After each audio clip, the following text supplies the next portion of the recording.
بسم اللہ الرحمن الرحیم۔ پاؤں کے تلوں پر تیل لگانے سے زندگی بھر بڑھاپا قریب نہیں آتا۔ کالے نمک والا پانی استعمال کرنے والے انسان کا گلا کبھی خراب نہیں ہوتا۔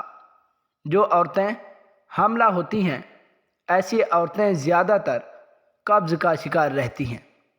حاملہ عورت اگر حمل کے دوران گائے کا دودھ پیے تو بچہ سفید پیدا ہوتا ہے۔ حاملہ عورتوں کے لیے بہترین پھل سٹرابری ہے۔ اسٹرابری کھانے سے بچوں کی پیدائشی بیماری اور خطرہ کم ہو جاتا ہے۔ کھجور کا دانہ بھگو کر منہ میں ڈال لیا کرو، اس سے آپ کا معدہ مضبوط رہے گا۔ دودھ، چائے اور کافی وغیرہ کو زیادہ گرم نہ کیا جائے، بلکہ نیم گرم پینا صحت کے لیے مؤثر ہے۔ کسی بھی بحث کے بعد 50% لوگ ان تیز جملوں کو سوچتے ہیں جو انہوں نے بحث میں کیے ہوتے ہیں۔ کچھ دیر بھوکا رہنے سے طاقت آتی ہے، دماغ تیز ہوتا ہے۔ خوشبو دماغ کو قوت کو بڑھاتی ہے اور نظر کی کمزوری کو دور کرتی ہے۔ خالی پیٹ انجیر کھانے سے خون کی کمی 1 مہینے میں پوری ہو جاتی ہے۔ اگر زہریلا کیڑا کاٹ جائے تو متاثرہ جگہ پر ہلدی لگا دو، زہر اپنا اثر کھو دے گا۔ ایسے بچے جن کو مٹی کھانے کی عادت ہو، ان کو کیلا یا شہد ملا کر کھلائیں، ان کی مٹی کھانے کی عادت چھوٹ جائے گی۔ دیر سے نیند آنا دماغ کے تیز ہونے کی علامتیں ہیں۔ ٹھنڈی چیزیں کھانے سے دماغی صلاحیت تباہ ہو جاتی ہے۔ آب زمزم جس بیماری کے لیے پیا جائے، یہ شفا دیتا ہے۔ کچا لہسن یا کچا پیاز کھانے سے منہ سے بدبو آنے لگتی ہے۔ جس گھر میں 3 بیٹیاں ہوں، اس گھر میں کبھی بھی مفلسی نہیں آتی۔ اگر جسم کا کوئی حصہ جل جائے تو آلو کاٹ کر لگانے سے جلن ختم ہو جاتی ہے۔ ادرک کے استعمال سے جوڑوں کا درد ٹھیک ہو جاتا ہے۔ بلغمی کھانسی ختم کرنے کے لیے ادرک کا استعمال بہت زیادہ مفید ہے۔ اگر آپ اپنے دماغ کو تیز کرنا چاہتے ہو تو کبھی بھی پیٹ بھر کر کھانا مت کھاؤ۔ لہسن کے پتے خواہش والی جگہ پر رگڑ لینے سے خارش ختم ہو جاتی ہے۔ تھوک زیادہ گاڑھا آئے تو یہ بدن میں طاقت کی کمی کی علامت ہے۔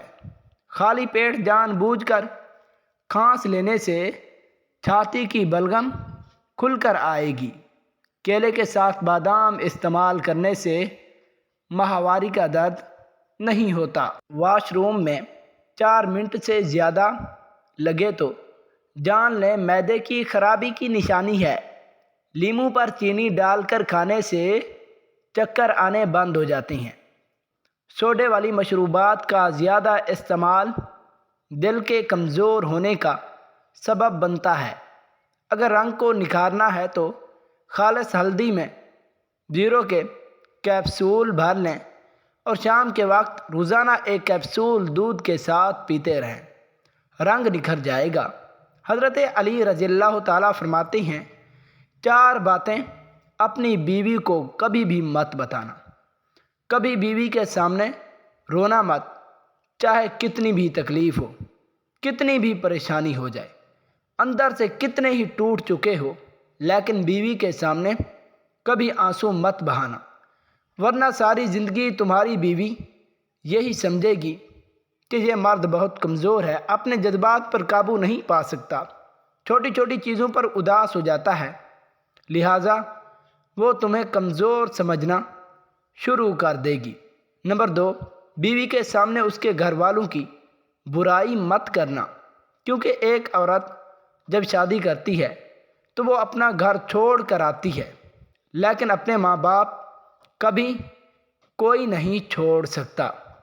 نمبر 3، عورت کو کبھی بھی اپنی کمائی مت بتانا، کیونکہ ایک مرد کو ہی پتہ ہوتا ہے کہ گھر کس طرح چلانا ہے، سب کے خرچے کس طرح پورے کرنے چاہیے۔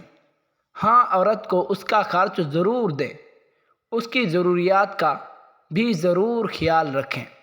نمبر 4، اپنی بیوی کے سامنے کبھی اپنے گھر والوں کی برائی مت کرنا، کیونکہ اس طرح تم خود ہی اس کی نظر میں اپنی عزت ختم کر دو گے۔ شادی کے دن نئی نویلی دلہن نے ایک اٹیچی کیس کی طرف اشارہ کرتے ہوئے اپنے شوہر سے وعدہ لیا کہ وہ اس اٹیچی کیس کو کبھی نہیں کھولے گا۔ شوہر نے وعدہ لے لیا۔ شادی کے 50ویں سال بیوی جب بستر مرگ پر پڑ گئی تو خاوند نے اسے اٹیچی کیس یاد دلایا۔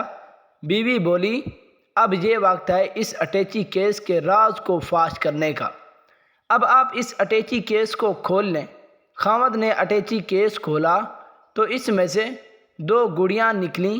خاوند کے پوچھنے پر بیوی بولی، میری ماں نے مجھے کامیاب زندگی کا راز بتاتے ہوئے نصیحت کی تھی کہ غصہ پی جانا بہت ہی اچھا ہے، اور ماں نے مجھے طریقہ بتایا تھا کہ جب بھی اپنے خاوند کی کسی بات پر غصہ آئے تو تم بجائے خاوند پر غصہ نکالنے کے 1 گڑیا لے لینا۔ تو مجھے جب بھی آپ کی کسی بات پر غصہ آتا ہے تو میں نے گڑیا سی لے لی۔ خاوند 2 گڑیا دیکھ کر بہت خوش ہوا کہ اس نے بیوی کو کتنا خوش رکھا، کیونکہ بیوی نے 50 سال کی کامیابی زندگی میں صرف 2 گھڑیاں ہی بنائی تھیں۔ محبت میں شدت معنی نہیں رکھتی، محبت میں عزت معنی رکھتی ہے۔ ایک ہوتا ہے کسی کو اپنی طبیعت کے مطابق ڈھال لینا، اور دوسرا ہوتا ہے کسی کی طبیعت کے مطابق ڈھل جانا۔